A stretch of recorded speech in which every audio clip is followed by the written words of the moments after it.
pour que les relations entre le Rwanda et la RDC soient au beau fixe. Une feuille de route a été élaborée hier lors d'un sommet en Angola réunissant les présidents des deux pays. Un cessez-le-feu a été annoncé par la médiation angolaise. Est-il respecté sur le terrain? En tout cas, hier à Luanda, Félix Tshisekedi et Paul Kagame ont fait un pas vers le dégel avec une feuille de route pas encore adoptée, mais qui prévoit la cessation immédiate des hostilités, le retrait immédiat du M23 de ses positions en RDC et la normalisation des relations diplomatiques entre Kinshasa et Kigali.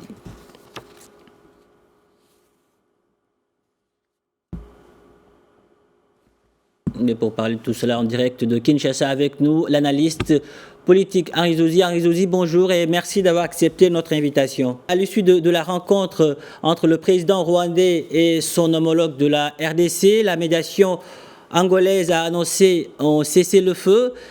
Est-ce qu'on peut vraiment parler de cessez-le-feu? Alors, l'intention, vous venez de le dire, c'est de parvenir à un cessez-le-feu, puisque on est arrivé à la conclusion qu'il fallait évidemment une désescalade pour essayer de ramener un peu de sérénité dans cette crise.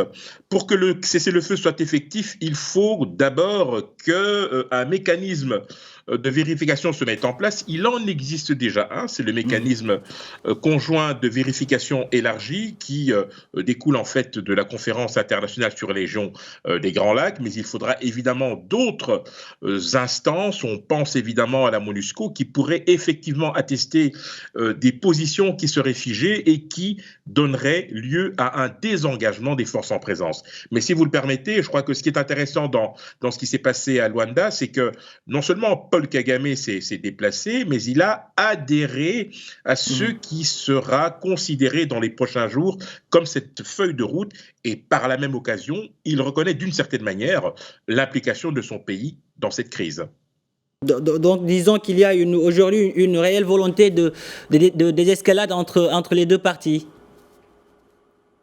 Oui, il faut effectivement encourager le dialogue et faire en sorte que les armes puissent se taire, mais cela ne se décrète pas sur un simple document. Il faut le constater physiquement avant de pouvoir conclure à un cessez-le-feu effectif. La volonté est là et il faut que les parties en présence soient en capacité de le respecter. Vous l'avez dit, une feuille de route a été élaborée hier en Angola, mais jusqu'à présent, elle n'a pas été adoptée. Que prévoit cette feuille de route? Alors, la première chose, évidemment, c'est une structure ad hoc qui sera effectivement chargée de pouvoir vérifier de l'effectivité du cessez-le-feu, avec bien évidemment la relance de la grande commission mixte entre le Rwanda et la République démocratique du Congo. C'est un outil de coopération qui a toute son utilité puisqu'elle permet de pouvoir, j'allais dire, renforcer les liens de coopération entre les deux pays. Mais attention, cela risque de prendre du temps. L'urgence pour la République démocratique du Congo, c'est que le M23 puisse déposer les armes. Vous n'êtes pas sans savoir que au conclave de Nairobi notamment, il a été décidé le déploiement d'une brigade régionale de la communauté des États d'Afrique de l'Est.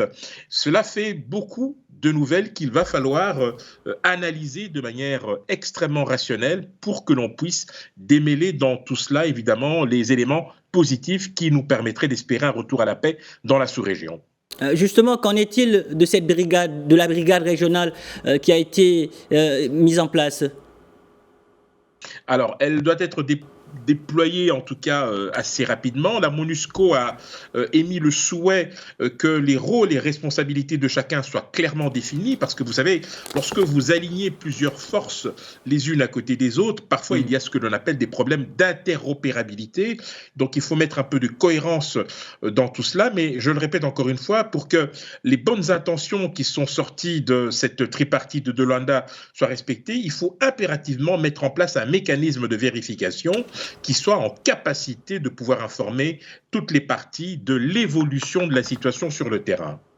Henri Zozi, merci. Merci pour toutes ces précisions. Je rappelle que vous êtes analyste politique, vous étiez en direct de Kinshasa. Merci. Je vous en prie.